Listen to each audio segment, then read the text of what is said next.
Everyone for joining us for today's webinar. And today's a very interesting, fun conversation. And there is, of course, a speaker who is a veteran in the space of personal branding. I am going to be introducing the speaker as well as setting context for what we are going to be looking forward in the next 50 to 60 minutes through the course of the webinar.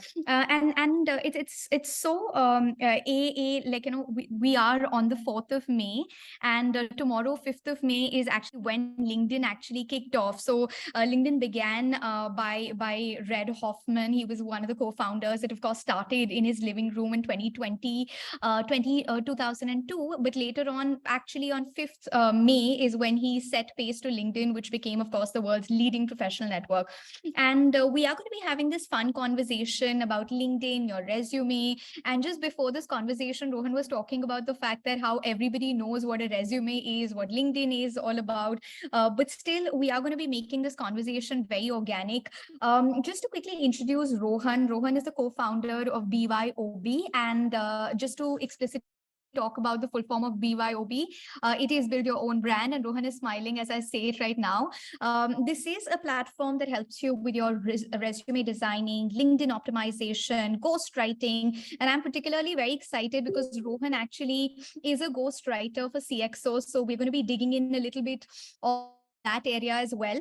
And BYOB also helps you with your interview preparation, personal branding overall. So I think the right resource to help us understand how we can navigate the nuances of LinkedIn, resume overall.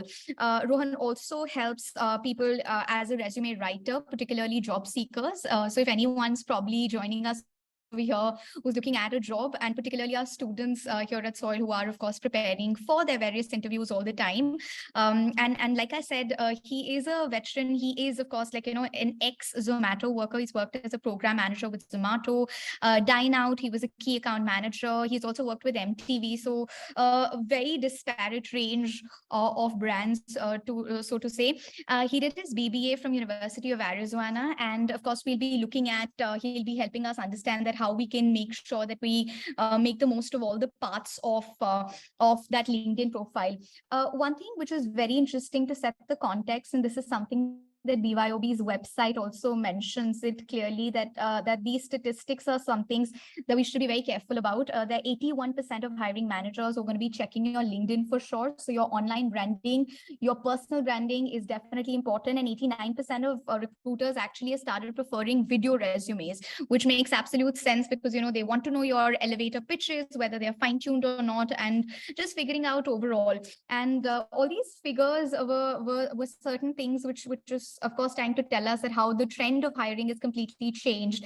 75% of people trust your online brand, so you really need to work on it. And of course we'll ask Rohan whether we can flaff a little, can we have certain tall hyperbolic claims on the LinkedIn profile. We'll of course dig in a little more about that. We'll also be having meaningful conversations about how you can make sure that your LinkedIn profile is up to date, and your intent as well as your qualification, everything is coming across. So through today's webinar, you will be able to understand that, if your resume as well as your LinkedIn profile, if it's not up to the mark, it's really going to be making sure that you're out of the race altogether. You're not even going to be a part of the race, so to say. I particularly am really looking forward to, of course, knowing more about ghostwriting that Rohan does, and also how Rohan very recently in one of the webinars was talking about that how in the month of March he had swelled up followers, but his engagement rate dipped a little. So we're going to be knowing more about how all of you can also be thought leaders via your LinkedIn profiles and make sure that you're producing content. So who better than Rohan sharing his own life experiences? So a lot of discussion about engagement, followers, and how that's really important. And of course, we will be making sure that we ask that, what is the key difference? Of course, Rohan keeps on saying in all his webinars or all, even he's of course an influencer on his Instagram as well, that LinkedIn. I'm not an influencer.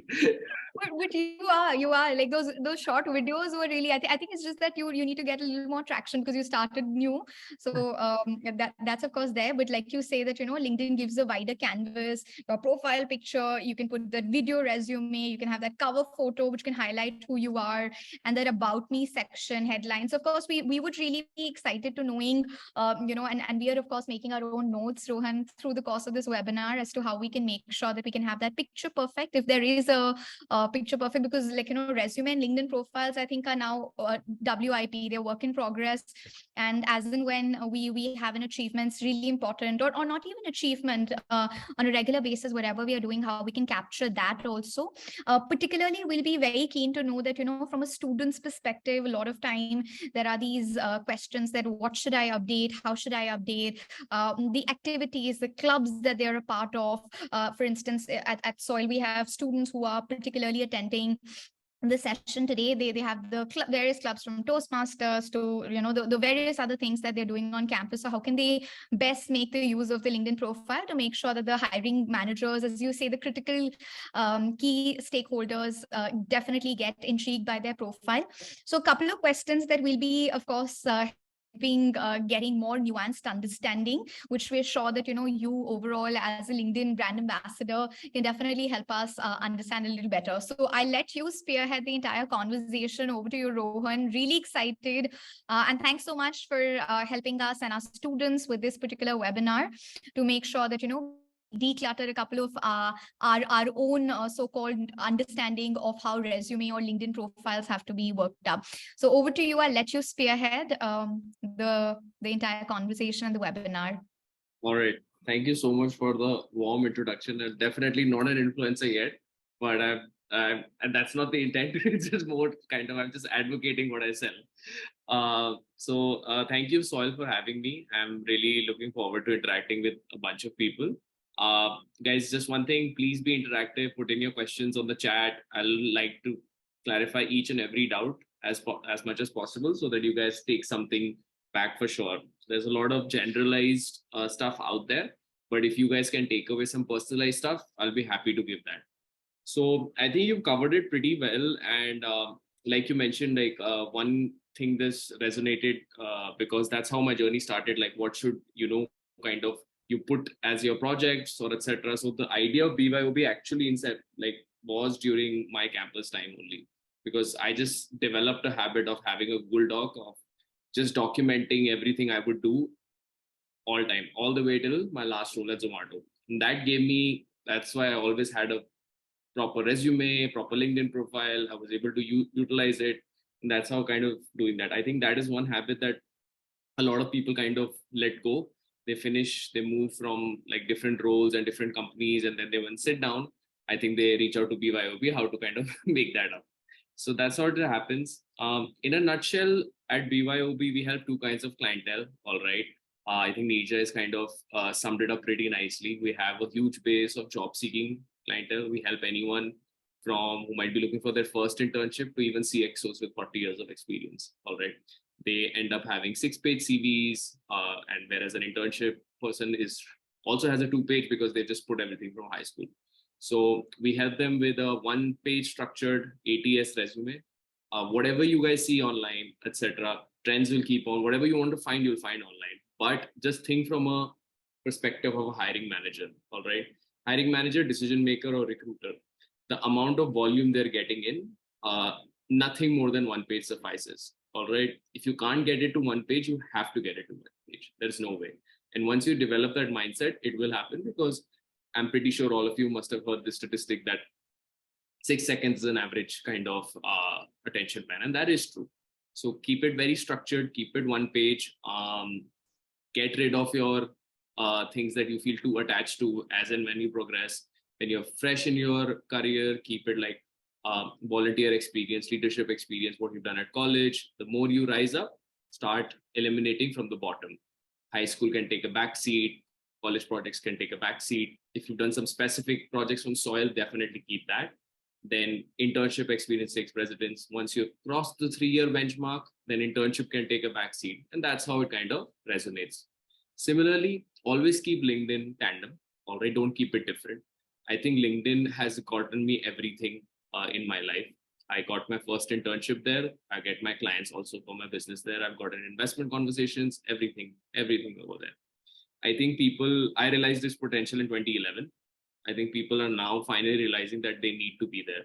And glad that you mentioned they're completing 20 years. They actually did right now. And plus, they're going to be touching 1 billion users.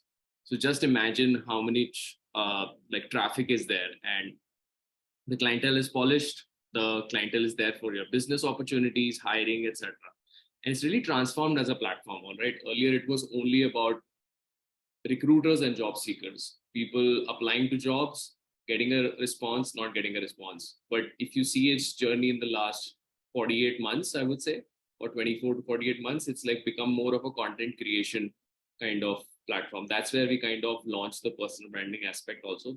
If you don't put out your thoughts out there, I think you're kind of losing out, all right?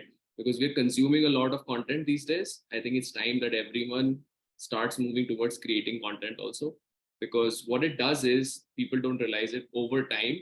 It just creates a funnel of opportunities you never knew about. Because just think of it, a recruiter's inbox is filled with like 99 messages, all right? But they're probably scrolling their feed. And if they see something they like, they find a person who's interesting, probably end up messaging them. So that won't happen unless you kind of put out content. So have a very optimized profile. They give you 222 characters to put on your headline. Think from a viewer's point of view, what have I done that will relate to them?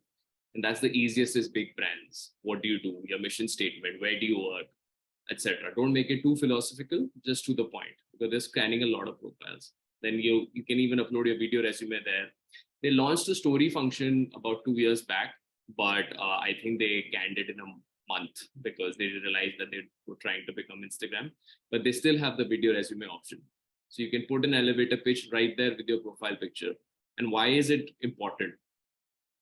Because not a lot of people are putting effort to do that. So that gives you an edge. All right. And everyone knows how much time we spend like scrolling through Instagram, YouTube Shorts, Facebook, etc. Just imagine if a recruiter kind of just sees that in that format. Your about me is there. About me is like, it has really, I think the about me journey is very kind of interesting to me as of till yesterday. Earlier, it was all people writing in third person. This person has done that, etc. And if you see it over time, it's getting shorter and to the point, only because our consumption of content is going really high. And very recently, till yesterday, I saw that they've even, LinkedIn is now allowing you to put top 5 skills in your about me. Earlier, people were taking it out, pasting it, that I do this, and they end up putting 7, 10 skills, but actually they've given proper placement.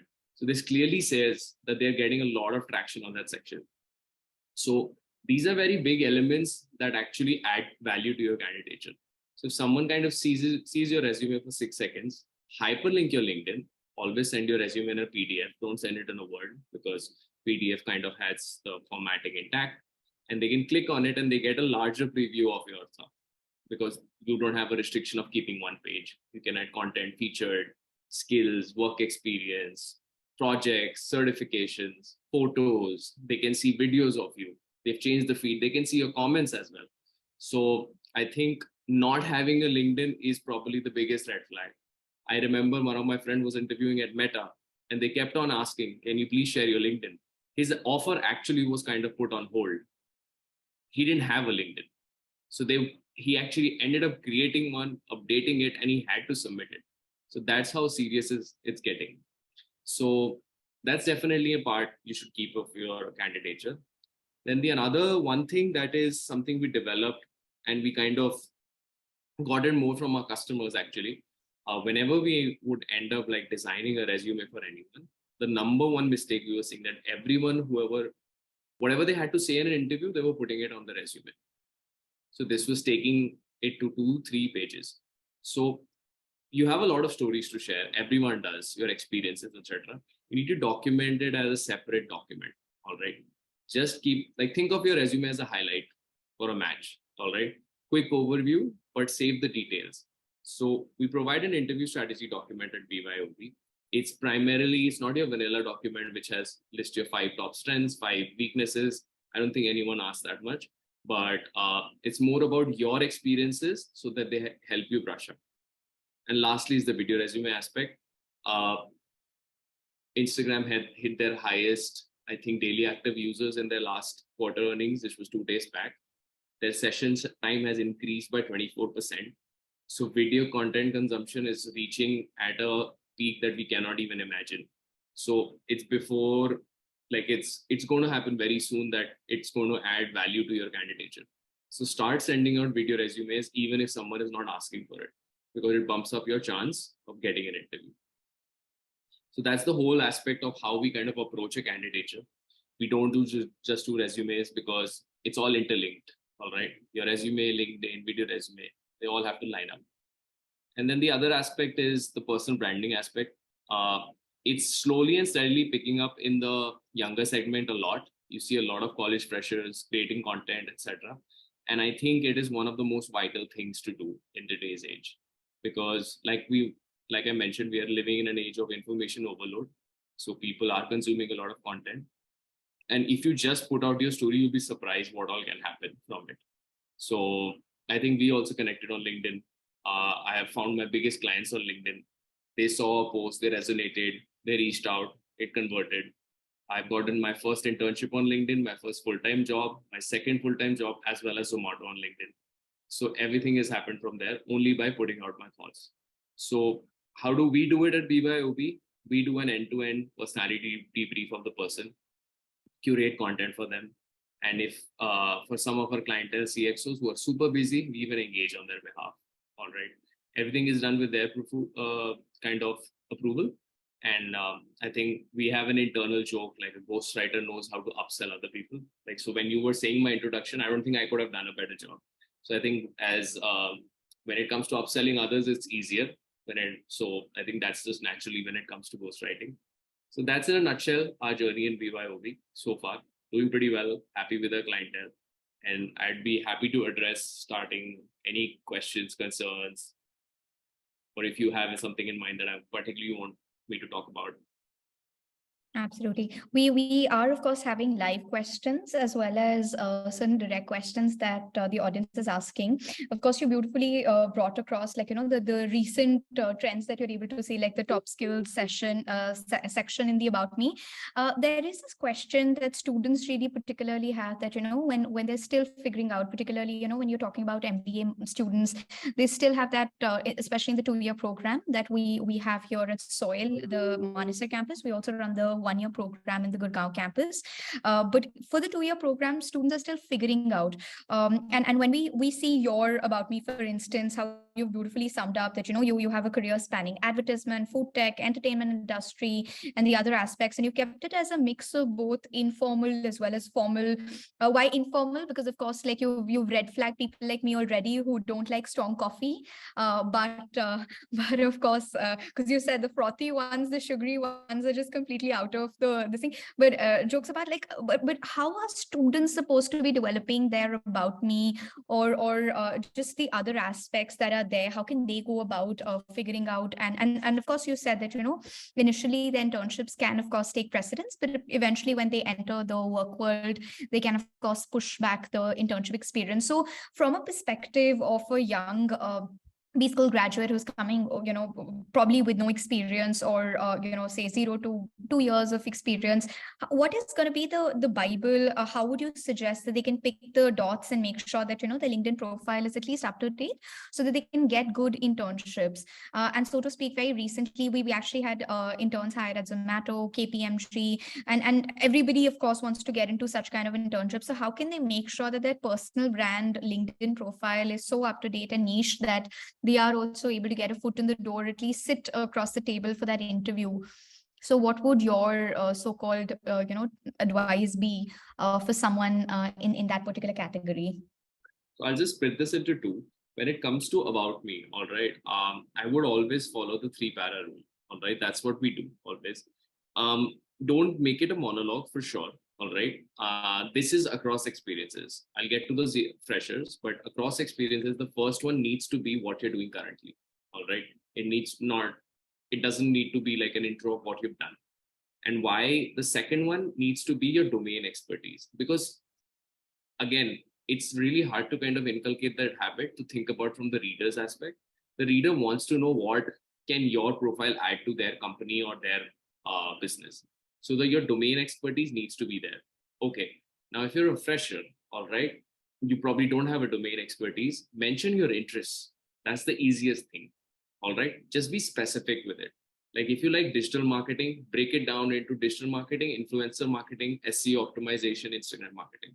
Instagram marketing is a huge funnel. All right. They'll be super impressed with that. Now, Instagram marketing can be broken down into short form content, long form content, carousels, etc. There are a bunch of certifications you can do, which are available for free on LinkedIn, etc. And that adds value. So, and in the last, why do you always have a personal hook? All right. It can be just around travel, coffee, or whatever that interests you. Because if you see the personal branding content on LinkedIn, the content that is getting a lot of engagement which is personalized experience.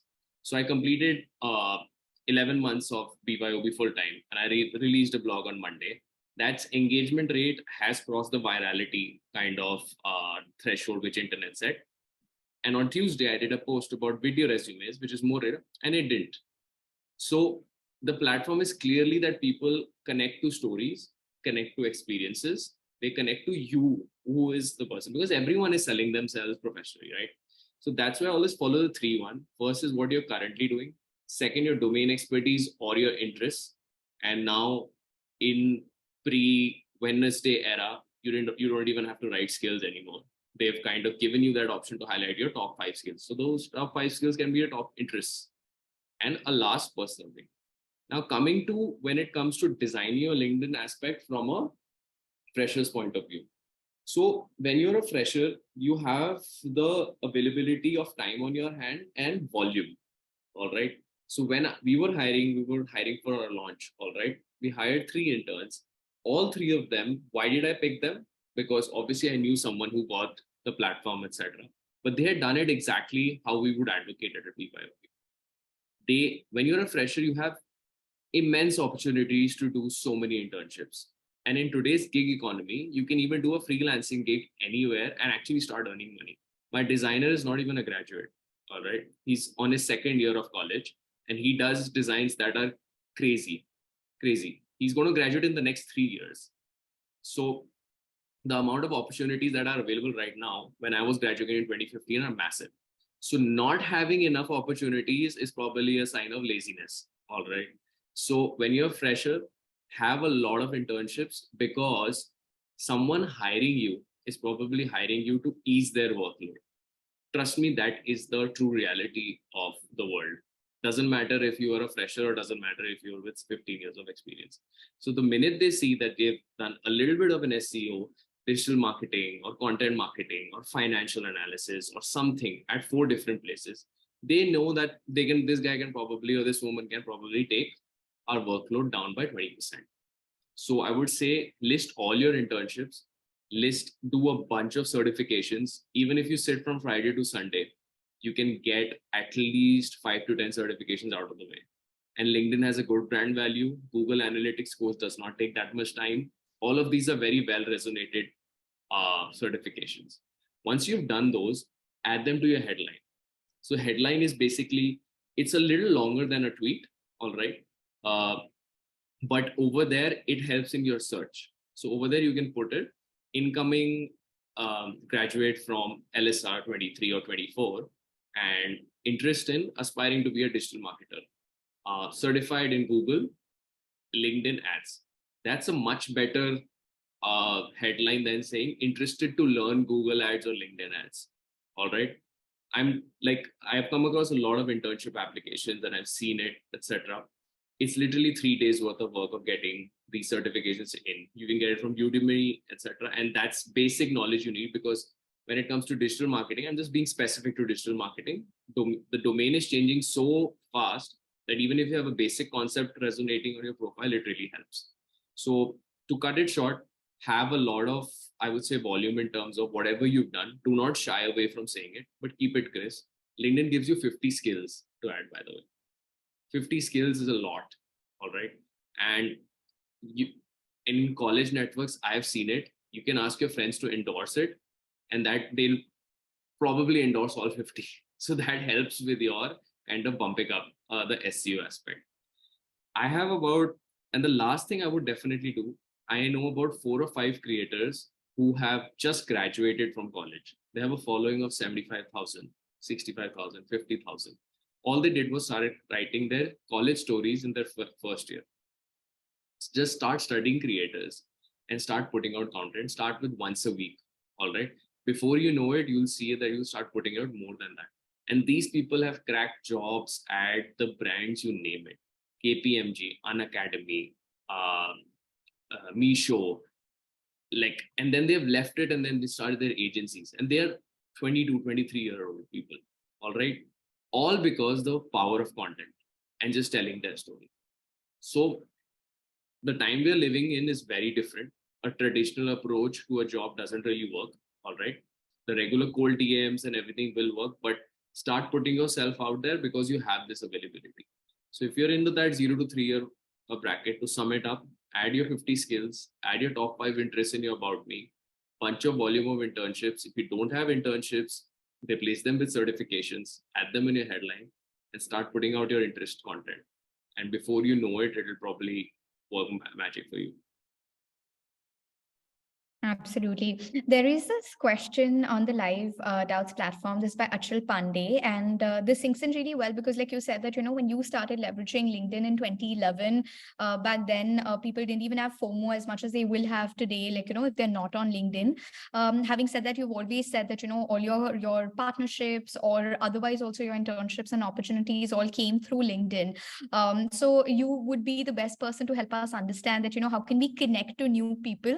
Because all the Rajshamanis of the world would say that, make sure that you could reach out to at least one person every day. And that should be the way how you can actually swell or increase your social capital, so to say. So what is the approach that you do very differently? Because a lot of times when we are sending those customized or those personalized messages, not all the times we're actually hitting bullseye.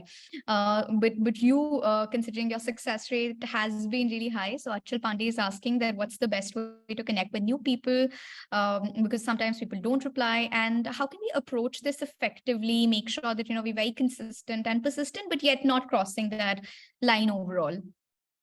I like to break the myth. Like, I think people who claim a lot online that they're successful, right? It's honestly not. I've been in my sales my entire life. All right. You need a lot of patience. All right. So for patience and persistence, it's a volume game for sure, but volume with quality.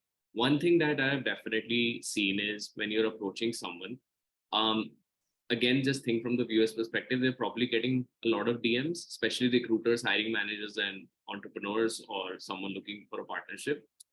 The more you personalize it, the better. So live case, I sent 35 messages today. All right. And last month, I did more than that, I'm pretty sure. But what I did this different was in all those 35 messages, I blocked my day entirely. I did one personalized line for every person. Every person. I was not doing that, being very honest, because it is time consuming. All right. But for one person, I just gave them one feedback. My open rate bumped up from 2% to 12%. Just make it about them. It's okay. If you can't go for the volume, just make it about them. So I have my calendar blocked from 9 to 10 every morning. My phone is on airplane mode. I try and not open Instagram. And I just do this dedicatedly, consistently. And that's the only way to do it. All right. Because everyone's checking their phone every 5 minutes. All right. And they suddenly see, oh, instead of hi Nija, why don't you buy this from me? Hi Nija, saw your profile. Where's the headline? What's the chance of that getting opened? All right. The latter, right? But I just took 2 minutes extra. So personalized DMs do work, definitely do work, but you need to be strategic about it. Do not just hard sell. So if you see, I don't know if a lot of people will have Sales Navigator over here, but it's a basic principle also, short and to the point. All right. Do not let your message go above 300 characters. All right. This includes your signature as well as the addressing person, because you need your only agenda of the cold DM should be to get a call back or a meeting. What 99% of people go wrong is they'll tell their entire cover letter and resume in that DM. Ki bas mere ko aap interview de do. It doesn't work that way, because then you're not kind of segregating yourself from the crowd. All right. So maybe, for example, if you find their company interesting, take 2 minutes to read their website. Just put their name on Google News. You'll find what they've done recently and just message them. I saw this article about it. Really would love to contribute to the vision somehow. That will definitely bump up your chances of getting a reply rather than here's my resume. Can you refer me? Like, just think about from yourself also. 3 years down the line, when you start getting such messages, will you reply to that? And when you have tons of deadlines to do. So keep it personalized, be persistent. It does not happen overnight, and you'll find a rhythm with that. But like I mentioned, this is a live case. I've done it today only. The one line about a person's profile or their experience or what you found there on Google really works because you're making it about them. Right. There's also a question, rather two questions that Priyadarshini in the live chat box has asked. The first question is that, how can we create that personal brand overall? And of course, a lot of people say that figure out your niche. And now you've said that the top skills is also trying to make sure that we're able to condense and compress what is the USP that we have as a brand. But how can we make sure that that personal brand is built as a student, even though you've partially or rather entirely answered this question? And Priyadarshini is also asking, Rohan sir, as you mentioned, that we shouldn't keep our LinkedIn profile random.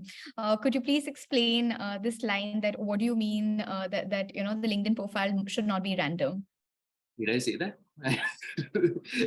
I don't know, but I would say what I meant was probably, I don't know if I said random, maybe it should be tandem with your CV or resume, all right? It should not be different. Like if you worked at Zomato on your resume and you put Swiggy on your LinkedIn, that's a huge red flag, all right? That shouldn't happen. So keep it very similar. Don't, because what people kind of go into detail is like they'll have a nice resume, one bullet points. They'll say, I'll put all the details on LinkedIn and make it all text heavy. So keep it similar. And your first question for personal branding. So if you're new to personal branding, you will have to kind of research and kind of figure out what you want to talk about. All right. I would say create umbrellas. All right. That's what we do. There are good 4 pillars to look at for, when it comes to content. One is educational. All right. The other is actionable, where you're kind of telling someone to do something. The third is more motivational / real and authentic content. And fourth is actually more authentic. So the third and fourth kind of overlap, all right? Because motivational is, it always happens with me. They kind of overlap because my motivation content comes from my stories. But kind of when you start making this content, do it in these 4 pillars. Why a niche? Because why would someone want to interact with you if you're just posting something different every day? All right. So I follow a bunch of creators, and some of them I engage with them very kind of regularly because I know that this person is going to talk about that. So for example, I think the poster boy of startup ecosystem is Nitin Kamath these days. You will not expect a post about, logistics from him. You won't. It will be in the fintech space. It will be in the stock market, securities. And the way he explains it is so easy. All right. So there is a reason why people follow him. All right. Yes, he has built a bootstrap business. He's gone to fame in the last 2 years, but that's because of the niche. Similarly, there's another creator I follow. He gives very, very valuable insights about digital marketing. I would say probably better than Google Analytics and Google's stuff, all through experience and etc. And I related because I run my ads on my own. So somewhere you'll have to pick a niche. Now, where it goes wrong is when you're starting out, people, if they don't get likes and comments, they burn out in like 2 days. All right. You're not going to have a viral content ever. You will have it someday, but not when you're starting out. All right. So do not get addicted to dopamine of the likes and everything, because that's the worst thing you can do. But I would say if you're starting out as a fresher, figure out a niche. I think content marketing is based on that, so that you give a reason to follow people, and then slowly and steadily keep adding stories around the pillars I mentioned.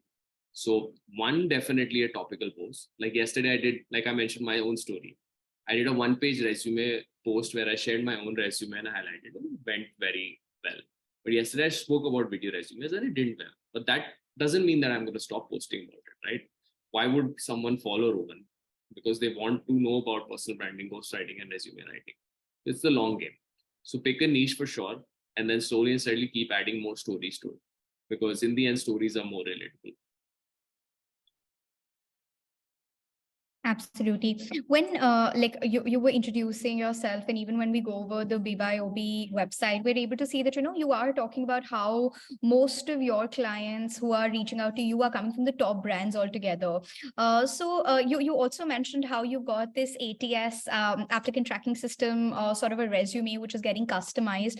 So what do you think are certain essential aspects? Like you said that, you should have those umbrellas decided, make sure that, we are brainstorming. So what is it that if a student is just joined college, or a student who's just going to be coming back from the internship, what are certain factors that they should definitely be looking at while populating their resume? And subsequently, of course, like you said, keep your resume in tandem with your LinkedIn profile. So what are certain things that they should definitely brainstorm, mull over? Any model that they should follow? Like a lot of people say follow the car model. Like we here at Soil have the car model followed every now and then, or that we are constantly trying to tell them that probe, introspect, make sure that you get the key learning aspect. What did you do? How is the learning coming out?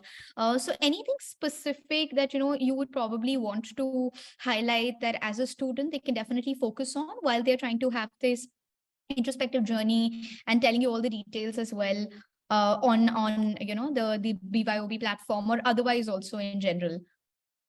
So when it comes to designing a resume, be it like for a fresher or any model, be it an ATS friendly, etc. So I think there is a lot of, I'll clear some misknowledge when it comes to designing. You should not put colors on your resume. I'll take like a bunch of red flags out of right now. You should never put a color in your resume. Keep it plain, white, and boring. Second is don't put a picture. All right. Keep the picture on your LinkedIn profile. Why? I'll tell you the reason. Because it can cause a bias. All right.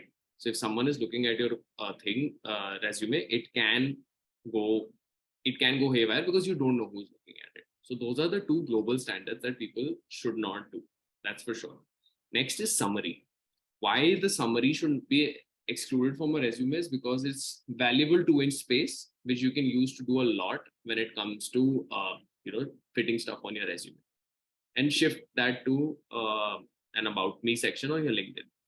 Now, what you should put is, see, every role in the internship, if you're early or if you have just started working, is somewhere connecting to the larger vision of your team or your organization. So focus on quantifying all your experiences. All right.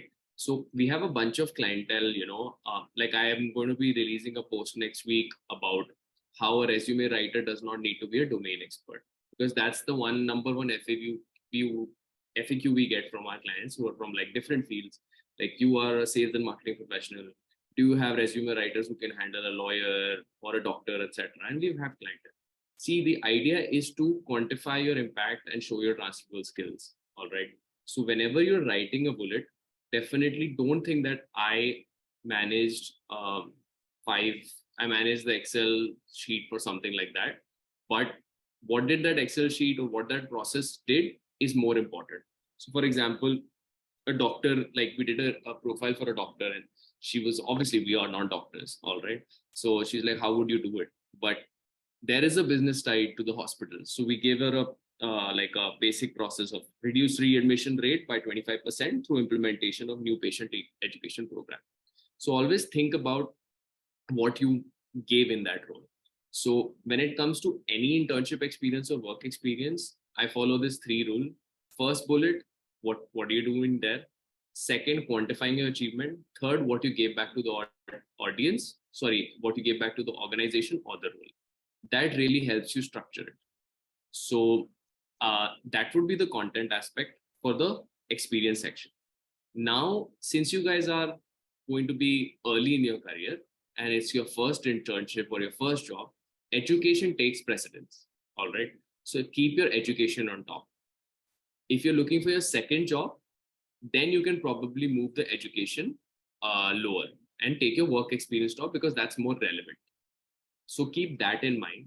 And when it comes to having your internship experience, similar bullets. Lastly is the skills and certification section, because that is very important when you're early in your career, because that has pretty much 40 to 50% weightage as your work experience, because the people know that they don't have that much practical work experience, but what did they do besides that? You can even take a call of splitting those. We usually, depending on the content we have, we'll probably merge that into one, like skills and certifications. But if you have a lot, we can do it as a separate section. So for example, we did a case recently. Someone had taken a career break for 6 years due to health. And so overall work experience was 6, but a career break was 6. All right. But that person was really enthused and did like about 25 certification courses. So we took a strategic call of adding, first of all, a summary. We never do it. That's probably the one client we have done it for, because a 6-year gap is there. And before the work experience, we put the certifications because they were looking for a transition. So it's a very similar case to a fresher, because what you want to go. So maybe you have different interests. You want to go as you may planning to apply for your CFA. So you want to go into the finance domain. So prioritize your finance certifications. If you want to go into the content marketing, then prioritize your digital marketing certifications, like that. So these are the couple of sections you should do. And as and when you start adding work experience, move to education below, get rid of high school, get rid of your grades slowly with time, and keep on adding on your work experience. Right. You have, of course, helped us understand candidature designing, and you've, of course, told us these red flags also. But a lot of times, we do get a lot of people making their resumes out of the websites that are there. And of course, we do have I remember my reporting manager right now, when she told me to curate the resume module, she's like, add the picture. So this was a big takeaway for me as well, that, it was a red flag. So I'll definitely be telling her in the morning about it. But having said that, a lot of times students do have their own individual way of representing, and there are multiple stakeholders that they're listening to.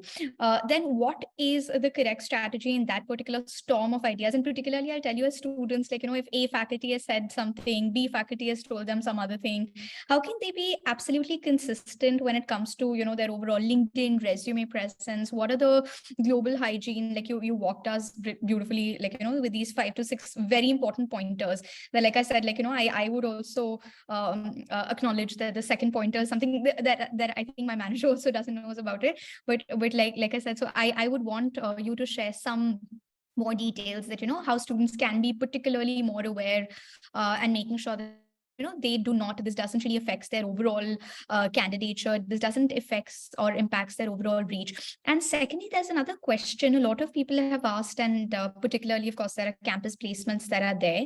And while I was just going over BYOB's website, also you have categorically, emphatically mentioned that at this moment, help them with candidature designing, which eventually enables them or propels them to actually reach out to the good brands. And most of your clients are currently working with prestigious brands overall. So what is the procedure? How can one actually, post making that picture perfect resume, LinkedIn profile, how is it that they can approach what is, the funnel that they can probably reach out to? Should they create a list of 5 reach, dream, or safe organizations? How should they connect to the stakeholders? So what is the strategy, so to say, that they can definitely follow? I know, I'm sure that it's a very intricate process, but briefly, if you have to specify the strategy. So again, to sum up the 2 questions, multiple stakeholders, but what are the global best practices to make sure that we are accentuating our overall chances of getting selected and hired? And B, how should we reach to that position where we ourselves can be a brand, and just like yourself, making sure that the students can also look for their own placement opportunities? Got it. So there are 2 answers to the first one. All right. Now, to where do students kind of go when they have so many multiple stakeholders? And we face this issue with our institute types as well, because so for our execution purpose, we always decide everything beforehand before we reach the students. We also tell our institutions very categorically, please give us one POC.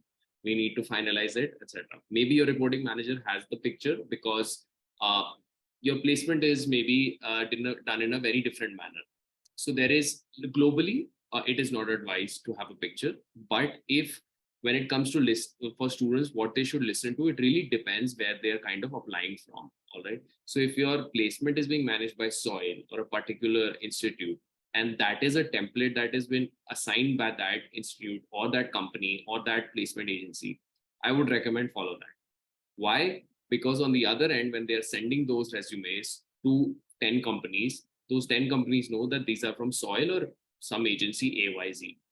Now, if as a knowledge base, because right now we are kind of living in this information overload, and that's why students end up with like multiple templates, colorful, etc. I would definitely say follow us for our content because we have the global thing. And lastly, always check the Harvard resume list. I have been using that since 2010. All right, it has not changed a single bit.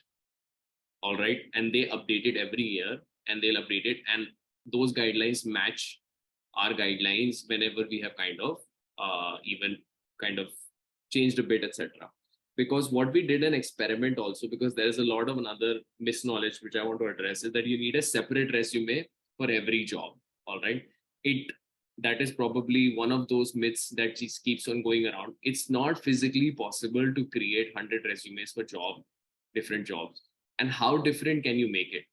If someone is looking for a role in product and the designations under them are product manager specialist, senior product manager, junior product manager, or product designer, if you look at their JDs on different companies, there will be an 80% match rate. They cannot be different. So please stop wasting time creating multiple resumes. Make one master resume, show your experience and skills perfectly, and use it to apply. To answer your second part of how you should go about that, yes, it is a very integrated process. So I always say internally, finding a job is a full-time job. That's why on our website, we don't have that availability of placing with companies, because it's dependent on a lot of macro conditions, hiring budgets, COVID, anything can happen. So we know what happens. We know how a candidature needs to be designed. So if you get a candidature done from us, you can use it at a company website, an agency, or college as well. So you rightly mentioned that is the right way to kind of do it. Have your list of high, medium, and low. Your low is your safe bets, which you will probably get. One of those non-brands you've not heard about, but they're paying decently. They're actively recruiting. They approached you, aggressive to hire you. Medium is somewhere which would be like, this is where you want to move a horizontal move. And your aspiration are those FANGs or the big brands. So definitely create that list because everyone wants to get there.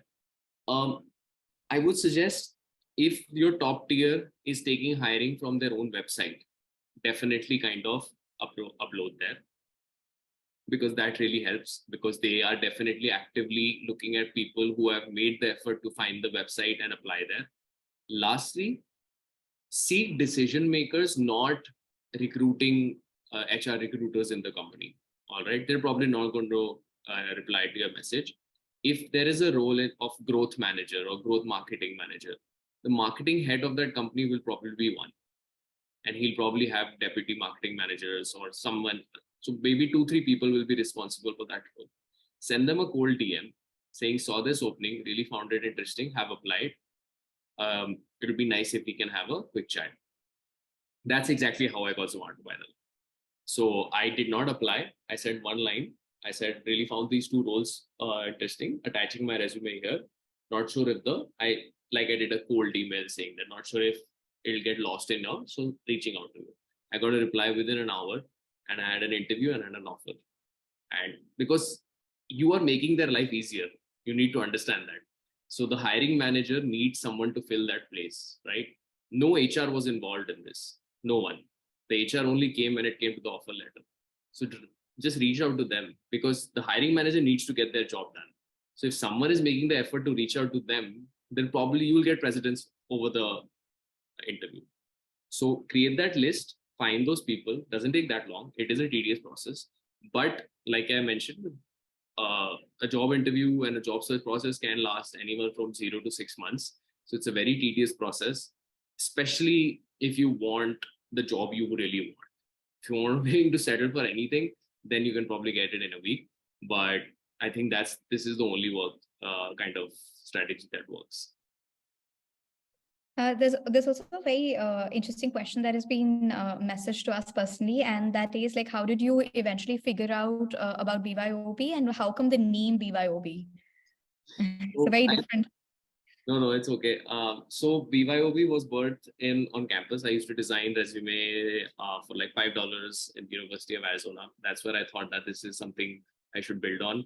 Came back to India in 2016. Saw a lot of people needed that. People would just reach out for like basic email writing, resume writing. I really enjoyed doing that. So I really enjoyed doing that. I thought that I need to pursue this, but obviously got caught up with like the rules, corporates. The It was first called Just There to Help. That was my kind of idea around it. But I think BYOB just resonated because of bring your own booze. And I wanted people to kind of get into personal branding and sales. In my experience, I realized that I was closing a lot of deals only because of me, not because of that. So I realized the importance of having a personal brand. And then we kind of trademarked this name in 2017, got that legalities out of the way. I think 15 days after I trademarked this name, Kohler wanted to buy it out because they were coming out by build your own bathroom. So I haven't have sold it yet, but that's how the origin like gave me the validation that I should stick with it. Then we launched the BYOB series, which is like a very similar spin-off of Humans of New York. It's 125 weeks old. We launched it in December 20, and that was our subtle marketing. Figured out how to handle scale, how to handle multiple people, etc. And we launched last June as full time. So it was more around the catchy name of the like a spin-off of build your own booze, bring your own booze.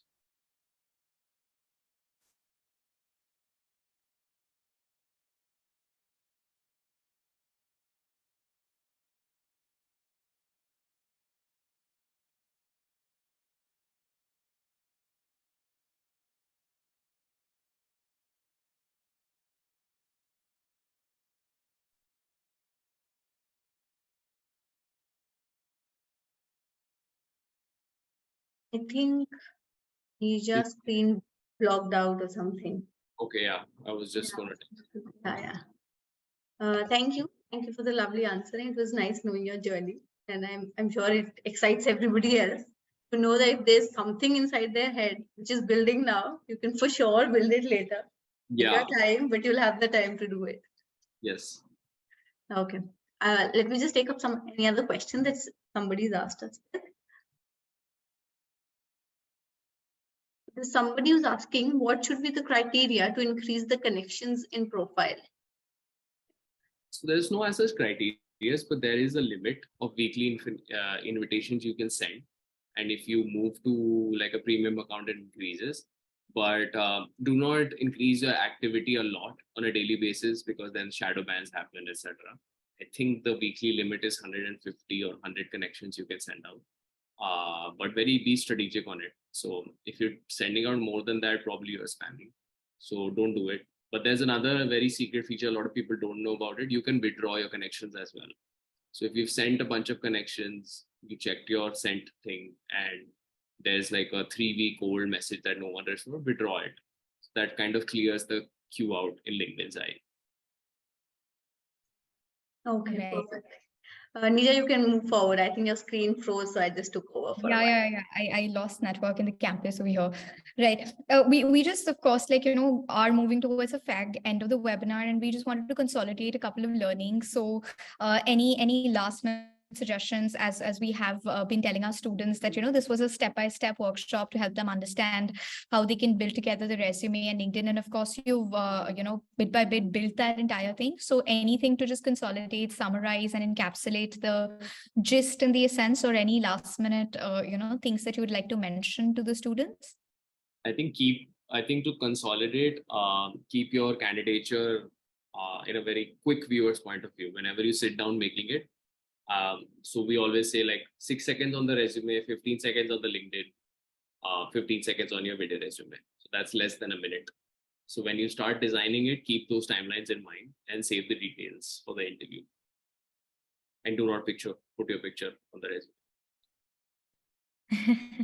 Definitely, definitely. It was great having you. And of course, like, like you had mentioned in the email, I hope this webinar is the starting of an elongated association with BYOB. Really glad. Thank you so much for such a candid chat and still making sure that, there were enough takeaways for all of us.